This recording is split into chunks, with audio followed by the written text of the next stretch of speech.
नमस्कार दोस्तों, आपका मेरे यूट्यूब चैनल हिंदी कहानी पर स्वागत है। बड़ा ही सुंदर कथा है, जरूर देखें। भगवान से रिश्ता देवर का। एक बार मथुरा के निकट एक गांव में एक छोटी लड़की रहती थी। वृंदावन के निकट होने के कारण वहां से बहुत लोग ठाकुर जी के दर्शन को जाते थे। जब वो छोटी बच्ची 5 साल की हुई तो उसके घर वाले बांके बिहारी जी के दर्शन के लिए जा रहे थे। उस समय वाहन बहुत कम थे। उनको दर्शन को जाते देख उस छोटी लड़की ने कहा, पिताजी मुझे भी अपने साथ ठाकुर जी के दर्शन के लिए ले चलो। पिताजी ने कहा, बेटा अभी आप छोटे हो, इतना चल नहीं पाओगे, थोड़ा बड़ा हो जाओ तब तुम्हें साथ में ले चलेंगे। कुछ समय बीता। जब वो 7 साल की हुई तो फिर घर वालों का किसी कारणवश वृंदावन जाना हुआ। फिर उस बच्ची ने कहा, पिताजी अब मुझे भी साथ ले चलो ठाकुर जी के दर्शन के लिए। लेकिन किसी कारणवश वो उसको न ले जा सके। बच्ची के मन में ठाकुर जी के प्रति बहुत प्रगाढ़ प्रेम था। वह बस उनका मन में चिंतन करती रहती थी और दुखी भी होती थी कि ठाकुर जी के दर्शन को न जा सके। आज तक गांव में उसके सभी सहपाठी प्रभु जी के दर्शन कर चुके थे। जब वो सब ठाकुर जी के मंदिर और उनके रूप का वर्णन करते तो इस बच्ची के मन में दर्शन की ललक और भी बढ़ जाती। समय अपने पंख लगा के बढ़ता गया। कहीं अवसर मिले जाने के पर शायद उसके भाग्य में ठाकुर जी के दर्शन नहीं लिखे थे। जब वो 17 साल की हुई तो उसके पिताजी को उसके विवाह की चिंता हो गई। उसका विवाह तय हो गया। संयोग से कहो कि उसकी ठाकुर जी के प्रति प्रेम के कारण उसका विवाह वृंदावन के सबसे पास वाले गांव में हो गया। वह लड़की बहुत प्रसन्न थी कि अब तो उसको भी ठाकुर जी के दर्शन होंगे। जब विवाह संपन्न हुआ तो वह अपने ससुराल गई। फिर रस्म निभाने के लिए वापस अपने घर आई। 1-2 दिन बाद वो और उसके पति जब वापस अपने घर जा रहे थे तो बीच में यमुना नदी पर उसके पति बोला, तुम कुछ देर इधर बैठो, मैं यमुना में स्नान करके आता हूँ। उस लड़की का चिंतन अब ठाकुर जी की तरफ चला गया और सोचने लगी कि कब ठाकुर जी के दर्शन होंगे। उस लड़की ने लंबा घूंघट निकाल रखा है, क्योंकि गांव है, ससुराल है, और वही बैठ गई। फिर वो मन ही मन विचार करने लगी कि देखो ठाकुर जी की कितनी कृपा है। उन्हें मैंने बचपन से भजा और दर्शन के लिए ललायित थी। उनकी कृपा से अब मेरा विवाह श्री धाम वृंदावन में ही हो गया। पर मैं इतने सालों से ठाकुर जी को मानती हूँ, पर अब तक उनसे कोई भी रिश्ता नहीं जोड़ा। फिर सोचने लगी, ठाकुर जी की उम्र क्या हो सकती है? मेरे हिसाब से लगभग 17 वर्ष के ही होंगे। मेरे पति 21 वर्ष के हैं, उनसे थोड़े ही छोटे होंगे, इसलिए वो मेरे पति के छोटे भाई की तरह हुए, तो मेरे देवर की तरह। लो, आज से ठाकुर जी मेरे देवर होंगे। अब तो ठाकुर जी से नया संबंध जोड़कर उसको बहुत प्रसन्नता हुई और मन ही मन ठाकुर जी से कहने लगी, ठाकुर जी आज से मैं आपको देवर और आपकी भाभी और आप मेरे देवर हो गए। पर वो समय कब आएगा जब आप मुझे भाभी भाभी कह कर के पुकारोगे? जब वो किशोरी ये सब सोच ही रही थी, तभी एक किशोर अवस्था का सांवला सा लड़का उधर आ गया और कहने लगा, भाभी भाभी।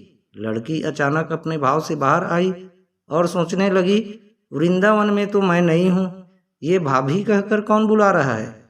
वो नहीं थी, इसलिए घूंघट उठाकर भी नहीं देखा कि गांव के किसी बड़े बूढ़े ने देख लिया तो बड़ी बदनामी होगी।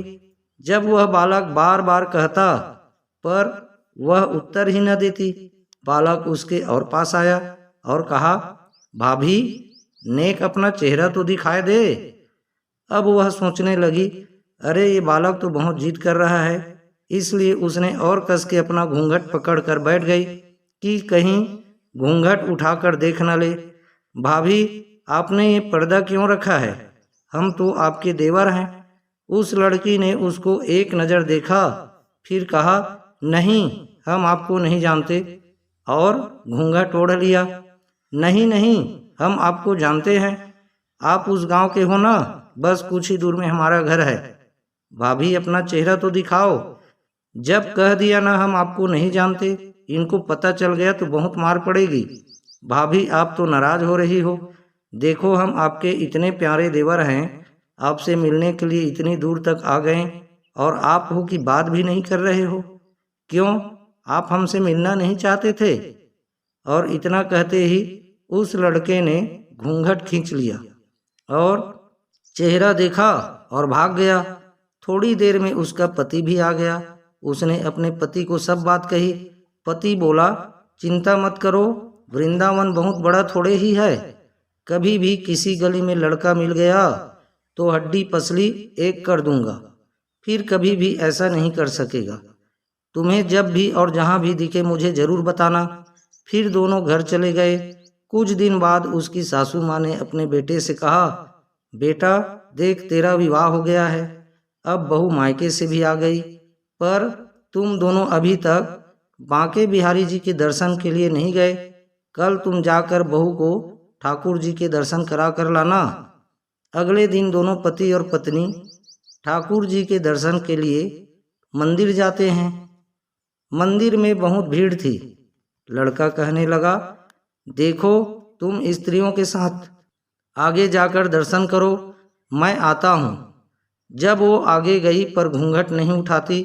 उसको डर लगता कोई बड़ा बूढ़ा देखेगा तो कहेगा कि नई बहू घूंघट के बिना ही घूम रही है। बहुत देर हो गई तो पीछे से पति ने आकर कहा, अरे बावली, ठाकुर जी सामने हैं, घूंघट काहे को ना खोले? घूंघट ना खोलेगी तो प्रभु जी के दर्शन कैसे करेगी? अब उसने अपना घूंघट उठाया और जो बांके बिहारी जी की ओर देखा तो बांके बिहारी जी की जगह वो ही बालक मुस्कुराता हुआ दिखा। तो वह चिल्लाने लगी, सुनिए ओ जी, जल्दी आओ जल्दी आओ। पति जल्दी से भागा भागा आया और बोला, क्या हुआ? लड़की बोली, उस दिन जो मुझे भाभी भाभी कहकर भागा था ना, वह लड़का मिल गया। पति ने कहा, कहाँ है? अभी उसे देखता हूँ, बता तो जरा। उसने ठाकुर जी की ओर इशारा करके बोली, ये रहा, आपके सामने ही तो है। उसके पति ने जब देखा तो अवाक ही रह गया और वहीं मंदिर में ही अपनी पत्नी के चरणों में गिर पड़ा और बोला, तुम बहुत ही धन्य हो। वास्तव में तुम्हारे हृदय में सच्चा भाव ठाकुर जी के प्रति है। हम इतने वर्षों से वृंदावन में हैं, पर आज तक हमें उनके दर्शन नहीं हुए, और तेरा भाव इतना उच्च है कि ठाकुर जी ने तुझे दर्शन दे दिए। ठाकुर जी से सच्ची प्रेम से जो भी रिश्ता करो तो ठाकुर जी उसे जरूर निभाते हैं, जैसे इस कहानी में ठाकुर जी ने देवर का संबंध निभाया। शुभ वंदन। आपको यह कहानी पसंद आई तो लाइक और शेयर अवश्य करें। जय जय श्री राधे कृष्ण। दोस्तों, इसी प्रकार की सुंदर और अच्छी अच्छी मोटिवेशनल, पारिवारिक, धार्मिक, पौराणिक कथाओं के लिए आप मेरे YouTube चैनल हिंदी कहानी को सब्सक्राइब अवश्य करें। धन्यवाद। जय जय श्री राधे कृष्ण।